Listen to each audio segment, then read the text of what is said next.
धीरे धीरे दृश्य खुलता है। एक शांत दोपहर है। रेवती अपने आंगन में बैठी चूल्हे की आंच संभाल रही है। तभी दरवाजे पर आवाज आती है। अम्मा, श्रीपुर नीलाम पर चढ़ा हुआ है, कहो तो मैं भी दाम लगाऊं। ये आवाज थी हीरामणि की, रेवती का बेटा। रेवती ने ऊपर देखा, मुस्कुराई और बोली, 16 आना है ना? हाँ अम्मा, हीरामणि बोला, 16 आना। अच्छा गांव है, न बड़ा न छोटा, यहां से बस 10 कोस की दूरी पर। 20 हस्तक बोली चढ़ चुकी है और 100 में ही काम तमाम हो जाएगा। रेवती ने सिर हिलाया। अपने दादा से पूछो, वही बताएंगे ठीक रहेगा या नहीं। हीरामणि मुस्कुराया। नम्मा, उनके साथ माथापच्ची करने की फुर्सत किसे है? अब तो घर का मालिक वही था। चिंतामणि यानी उसके बूढ़े पिता अब बस ऐनक लगाकर एक गद्दे पर बैठे रहते। वक्त उनका खांसते खांसते गुजरता। अगले ही दिन हीरामणि के नाम पर श्रीपुर गांव की बोली लग गई। अब वह महाजन से जमींदार बन चुका था। अपने मुनीम और 2 चपरासियों को लेकर वह गांव देखने निकल पड़ा। गांव में खबर फैल गई, नए जमींदार आ रहे हैं। हर घर में तैयारियां शुरू हो गईं। कहीं चौखटें धोई जा रही थीं, कहीं दिए जलाए जा रहे थे। 5वें दिन शाम को जब हीरामणि का काफिला श्रीपुर पहुंचा तो गांव के लोगों ने दही और चावल से उसका तिलक किया। 300 असामी किसान रात भर हाथ जोड़े खड़े रहे, नए मालिक का स्वागत करने। अगली सुबह मुख्ताराम यानी उसका मुख्य मुनीम असामियों का परिचय कराने लगा। हर असामी जब सामने आता तो अपनी हैसियत के मुताबिक 1-2 रुपए जमींदार के पांव पर रख देता। दोपहर तक रुपयों का एक ढेर लग चुका था। हीरामणि के चेहरे पर अब एक अलग चमक थी। उसने पहली बार जमींदारी का स्वाद चखा था। पहली बार उसे महसूस हुआ धन और शक्ति का नशा कैसा होता है। और सच कहा जाए, सभी नशों में सबसे घातक, सबसे तेज नशा धन का नशा है। जब आखिरी असामी चला गया तो हीरामणि ने पूछा, और कोई बाकी तो नहीं? मुख्तार बोला, है महाराज, एक असामी और है, तख्त सिंह। वह क्यों नहीं आया? हीरामणि गरजा। मुख्तार बोला, जरा मस्त मिजाज है हुजूर, थोड़ा अभिमानी भी। अच्छा। हीरामणि के चेहरे पर मुस्कान आई। मैं उसकी मस्ती उतार दूंगा, बुलाओ उसे। थोड़ी देर में एक बूढ़ा आदमी हाथ में लाठी टिकाए झुकते हुए आया। जमींदार के सामने पहुंचा, दंडवत किया और जमीन पर बैठ गया। न नजर झुकाई, न दुआ सलाम की। हीरामणि का चेहरा तमतमा उठा। अभी किसी जमींदार से पाला न पड़ा है ना, सबकी हेकड़ी निकाल दूंगा मैं। तख्त सिंह ने धीरे धीरे सिर उठाया और कहा, मेरे सामने 20 जमींदार आए और चले गए, पर किसी ने मुझसे इस तरह बात नहीं की। इतना कहकर वह लाठी उठाता है और अपने घर चला जाता है। उसका घर पहुंचते ही बूढ़ी ठकुराइन यानी उसकी पत्नी पूछती है, देखा जमींदार को, कैसा आदमी है? तख्त सिंह ने मुस्कुराते हुए कहा, अच्छा आदमी है, मैं उसे पहचान गया। पहले से जानते हो क्या? ठकुराइन ने आश्चर्य से पूछा। हाँ, तख्त सिंह बोला, 20 बरस पुरानी जान पहचान है। कुड़ियों के मेले वाली बात याद है ना? ठकुराइन ने बस सिर हिलाया। उस दिन के बाद तख्त सिंह कभी हीरामणि के पास नहीं गया। 6 महीने बीत गए। रेवती को भी श्रीपुर देखने की इच्छा हुई। वह अपनी बहू और बच्चों के साथ गांव पहुंची। गांव की सभी औरतें उससे मिलने आईं। उनमें एक थी बूढ़ी ठकुराइन। उसकी बातचीत का सलीका, उसकी नम्रता रेवती को बहुत भा गई। वह बोली, ठकुराइन, कभी कभी आया करो, तुमसे मिलकर बहुत अच्छा लगा। इस तरह धीरे धीरे दोनों औरतों में दोस्ती हो गई। कभी रेवती उसे घर बुलाती, कभी ठकुराइन अपने घर के बने पकवान लेकर आती। जहां एक ओर औरतों में यह सौहार्द बढ़ रहा था, वहीं हीरामणि अपने मुख्तार के बहकावे में आकर तख्त सिंह को बेदखल करने की तरकीबें सोच रहा था। जेठ की पूर्णिमा आई। हीरामणि की सालगिरह का दिन। पूरे घर में तैयारी चल रही थी। रेवती चलनी में मैदा छान रही थी। उसी वक्त दरवाजे पर ठकुराइन आई। रेवती ने मुस्कुराकर कहा, ठकुराइन, हमारे यहां कल तुम्हारा न्योता है। ठकुराइन बोली, तुम्हारा न्योता? सिर आंखों पर बेटी, कौन सी बरस गौठ है? 29वीं। रेवती ने मुस्कुराकर कहा। ठकुराइन ने हाथ जोड़कर कहा, नारायण करे, ऐसे दिन तुम्हें 100 बार और देखने नसीब हों। रेवती बोली, ठकुराइन, तुम्हारी जुबान मुबारक हो। बड़े बड़े जंतर मंतर किए हैं, तब जाकर यह दिन देखा है। 7वें ही साल में तो इस बच्चे की जान पर बन आई थी। गुड़ियों का मेला देखने गई थी ना उस दिन। कहानी की शुरुआत वहीं से होती है, जहां रेवती और ठकुराइन की आत्मीय बातचीत अधूरी रह गई थी। रेवती ने जब पुराने किस्से याद किए, गुड़ियों का मेला, वो घटना जब उसका बच्चा पानी में गिर पड़ा था, उसकी आंखों में पुराने दर्द और कृतज्ञता की लकीरें उतर आईं। धीरे से उसने कहा, ठकुराइन, उस दिन मेरा बच्चा पानी में गिर पड़ा था। एक महात्मा ने उसकी जान बचाई थी। आज तक मैं मानती हूं, मेरे बच्चे की सांसें उसी महात्मा की दी हुई हैं। वह कुछ पल रुकी, फिर बोली, बहुत तलाश करवाया उनका पता, पर कभी कुछ पता न चला। हर बरस उनकी याद में मैं कोठी पर उनके नाम से कुछ रुपए निकाल रखती हूं। अब 2000 से कुछ ऊपर हो गए हैं। बच्चे की इच्छा है कि उन्हीं के नाम से श्रीपुर में एक मंदिर बनवाया जाए। अगर एक बार उनके दर्शन हो जाए तो समझो जीवन सफल हो गया। रेवती की यह बात सुनकर ठकुराइन की आंखों से आंसू रुक ही नहीं रहे थे। दोनों स्त्रियां चुप थीं, पर वह खामोशी बहुत कुछ कह रही थी। एक में कृतज्ञता थी तो दूसरी में वेदना। दूसरे दिन सुबह का दृश्य, एक तरफ हीरामणि की सालगिरह का उत्सव था। ढोल नगाड़े, रोशनी, दावतें और शानो शौकत। और दूसरी तरफ गांव में तख्त सिंह के खेत नीलाम हो रहे थे। ठकुराइन बोली, मैं रेवती रानी के पास जाकर दुहाई मचाऊंगी। लेकिन तख्त सिंह ने दृढ़ स्वर में कहा, नहीं ठकुराइन, मेरे जीते जी नहीं। आषाढ़ का महीना आया। मेघराज ने अपनी उदारता दिखाई। चारों तरफ हरियाली और बारिश का मौसम छा गया। श्रीपुर के किसान अपने अपने खेत जोतने चले गए, पर तख्त सिंह बस देखता रह गया। उसकी आंखों में एक ललक थी। काश वो जमीन, वो मिट्टी, वो खेत मेरे होते।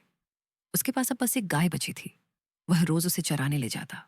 वही उसकी दुनिया थी, वही उसका सहारा। उपले और दूध बेचकर किसी तरह गुजारा होता। कभी कभी भूखे पेट भी सोना पड़ता। लेकिन उसने कभी भी हीरामणि के दरवाजे पर सिर नहीं झुकाया। हीरामणि ने उसे नीचा दिखाने की बहुत कोशिश की, पर असल में खुद ही नीचा हो गया, क्योंकि जीतकर भी वह हार गया था। वह तख्त सिंह के उस स्वाभिमान को तोड़ न सका, जो किसी की दया से नहीं, आत्मा की गहराई से पैदा होता है। एक दिन रेवती ने बेटे से कहा, बेटा, तुमने गरीब को सताया, यह अच्छा नहीं किया। हीरामणि झल्ला कर बोला, वह गरीब नहीं है अम्मा, वह अभिमानी है, उसका घमंड मैं तोड़ दूंगा। रेवती चुप रही, पर उसके चेहरे पर पीड़ा थी। उसे लग रहा था उसका बेटा धन के नशे में अंधा हो चुका है। वक्त बीतता गया। बरसात फिर आई। तख्त सिंह का घर जीर्ण शीर्ण हो चुका था। कई दिन तक मूसलधार बारिश होती रही और एक दिन उसका मकान का एक हिस्सा गिर पड़ा। अंदर बंधी गाय, वहीं उसकी आखिरी पूंजी, वहीं दबकर मर गई। तख्त सिंह को भी गहरी चोट आई। उसके बाद बुखार ने उसे जकड़ लिया। ना दवा, ना दारू, और अब तो रोजी का सहारा भी चला गया। सारी दुनिया जैसे उसके खिलाफ हो गई थी। घर में पानी भर गया था। छप्पर टपक रहा था। अनाज का एक दाना नहीं था। अंधेरे में तख्त सिंह बुखार में तड़प रहा था और पास बैठी ठकुराइन उसकी देखभाल कर रही थी। उसी समय दरवाजे पर दस्तक हुई। रेवती आई थी। उसने धीरे से पूछा, ठकुराइन, घर में कोई है? अंदर से थकी हुई आवाज आई। कौन है? रेवती बोली। रेवती रानी। तख्त सिंह ने धीरे से आंखें खोली। ओह, रानी साहिबा, मेरे धन्य भाग, आपने मुझ पर बड़ी दया की। रेवती लज्जित होकर बोली, ठकुराइन, ईश्वर जानता है मैं अपने बेटे से परेशान हूं। तुम्हें जो तकलीफ है मुझसे कहो। तुम पर ऐसी आफत पड़ी और हमें खबर तक ना हुई। यह कहकर उसने एक छोटी पोटली ठकुराइन के सामने रख दी। उसमें रुपए थे। रुपयों की झनकार सुनते ही तख्त सिंह उठ बैठा। उसने कहा, रानी, हम इन रुपयों के भूखे नहीं हैं। मरते दम हमें गुनाहगार मत करो। रेवती की आंखें भर आईं। वह धीरे से बोली, ईश्वर गवाह है ठाकुर, मेरी नीयत साफ है। मैं सिर्फ तुम्हारी मदद चाहती थी। अगले दिन हीरामणि भी अपने मुसाहिबों के साथ उधर से गुजरा। उसने टूटे हुए मकान को देखा और मुस्कुरा दिया। उसके भीतर की आवाज बोली, आखिर मैंने उसका घमंड तोड़ दिया। वह अंदर गया और तख्त सिंह से पूछा, अब क्या हाल है ठाकुर? तख्त सिंह ने धीरे से कहा, सब ईश्वर की दया है मालिक, आप कैसे भूल पड़े। हीरामणि के होठों की मुस्कान जम सी गई। वह कुछ पल खामोश रहा, फिर मुड़ा और चला गया। उसे दूसरी बार हार का एहसास हुआ। जिस घमंड को वह तोड़ना चाहता था, वह आज भी मजबूत खड़ा था। उसी रात वह गरीब, ईमानदार, आत्मगौरव से भरा ठाकुर हमेशा के लिए सो गया। ठकुराइन अब अकेली रह गई थी। ना कोई अपना, ना कोई गम का साथी। कंगाली और गम दोनों ने मिलकर उसे झुलसा दिया। वह रोज सुबह लाठी टेकती हुई खेतों की ओर जाती, गोबर चुनती और फिर उसे उपले बनाकर बेचती। उसे इस हालत में देखना किसी के लिए भी पीड़ादायक था। यहां तक कि हीरामणि का दिल भी पसीज गया। एक दिन उसने कुछ आटा, दाल और चावल भिजवाए। रेवती खुद जाकर लेकर गई। ठकुराइन की आंखों में आंसू भर आए। वह बोली, रेवती रानी, जब तक आंखें देखती हैं, हाथ पांव चलते हैं, मुझे और मरने वाले को गुनाहगार मत करो। उस दिन से हीरामणि को फिर कभी उसकी मदद करने की हिम्मत नहीं हुई। रेवती चाहती थी कि किसी तरह उसका बोझ हल्का हो, पर ठकुराइन का स्वाभिमान उसकी सबसे बड़ी ढाल थी। एक दिन रेवती ने ठकुराइन से कुछ उपले मंगवाए। गांव में 30 उपले 1 पैसे के बिकते थे। रेवती ने कहा, ठकुराइन, मैं तुमसे 20 ही उपले लूंगी। ठकुराइन मुस्कुराई, कुछ बोली नहीं, बस सिर झुका लिया और चली गई। उस दिन के बाद उसने कभी रेवती के घर उपले लाना बंद कर दिया। ऐसी देवियां, ऐसे आत्मसम्मानी लोग दुनिया में कितने रह गए हैं। कहते हैं कि एक गुप्त रहस्य जबान पर लाकर इंसान अपनी तकलीफों का बोझ हल्का तो कर सकता है, मगर ठकुराइन ऐसा नहीं चाहती थी। उसे लगता था कि अगर उसने अपने दुख किसी से कहे तो वो नेकी का बदला मांगने जैसा होगा। वो अक्सर खुद से कहती, मसल मशहूर है, नेकी कर और दरिया में डाल। शायद उसके दिल में कभी यह ख्याल ही नहीं आया कि उसने रेवती पर कोई एहसान किया है। ये वही औरत थी जो अपने पति की इज्जत पर मर मिटने को तैयार थी। पर वही औरत जब पति के मरने के बाद 3 साल तक इस संसार में जिंदा रही, तो ये 3 साल उसके लिए किसी तपस्या से कम नहीं थे। वो जमाना, वो दर्द, जिस तकलीफ से उसने हर एक दिन काटा, याद करते ही रोंगटे खड़े हो जाते हैं। कई कई दिन ऐसे बीते जब उसके पेट में अन्न का एक दाना तक नहीं गया। कभी घर में गोबर नहीं मिलता, कभी कोई आकर उपले चुरा ले जाता। बर्तन खाली, आंगन सूना और उस पर टूटी हुई देह और अकेलापन। पर उस बूढ़ी औरत ने कभी किसी के सामने हाथ नहीं फैलाया। वो जानती थी भूख मिट सकती है, मगर आत्मसम्मान अगर चला जाए तो सब कुछ खत्म हो जाता है। समय बीतता गया।